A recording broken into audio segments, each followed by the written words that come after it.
La non-assistance à personne en danger, c'est une infraction qui est prévue dans le chef de tout individu et c'est l'article 66 du Code pénal congolais, livre 2e, qui prévoit la portée et même l'étendue de cette infraction. Vous savez, c'est une infraction qui est commise par beaucoup de gens parce que dans sa définition, c'est le fait pour une personne de ne pas porter secours ou assistance à une personne qui est en danger, sans risque pour elle ou pour les tiers.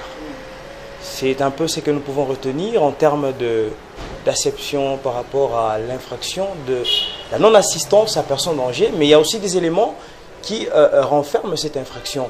Le premier élément, c'est d'abord le danger. Donc, nous avons d'une part la non-assistance et de l'autre part, nous avons la personne qui est en danger. Et donc, l'atteinte, premièrement, doit être adressée à des personnes et non à des objets. Lorsque vous êtes victime d'une soustraction frauduleuse d'un bien et que les personnes n'interviennent pas, on ne parlera pas de la non-assistance à personne en danger. Mais lorsque vous êtes agressé, c'est une personne physique qui est adressée sur une avenue par des personnes non identifiées et que vous êtes en train d'assister à cette agression, la loi vous oblige d'intervenir. Si vous ne le faites pas, vous serez poursuivi. Et donc, il faut qu'il y ait une agression adressée à une personne physique. Deuxièmement, ce que vous êtes censé faire doit être de nature à empêcher l'agression. Et donc, ne venez pas enfoncer le mal, ne venez pas dire aux agresseurs de continuer comme si nous étions, ou d'observer comme si nous étions dans une messe. Mais non, la loi vous demande d'intervenir, d'empêcher cette agression. Enfin, vous ne devez pas, la personne qui vient intervenir ne doit pas se retrouver dans une situation dangereuse.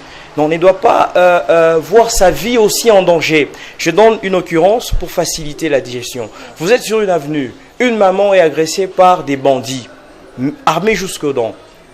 Que faudra-t-il faire dans ces conditions-là? C'est vrai que vous ne saurez pas intervenir seul. N'allez pas intervenir parce que la loi ne vous demande pas d'aller vous faire égorger.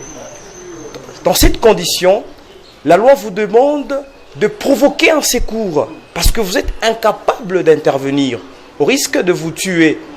Il faut provoquer un secours, appeler la police et la police pourra intervenir pour que cette personne ne soit pas tuée. Mais si vous ne le faites pas, vous serez poursuivi. Aujourd'hui, beaucoup de gens sont poursuivables. Un voisin qui est agressé la nuit par des bandits, c'est vrai que vous ne saurez pas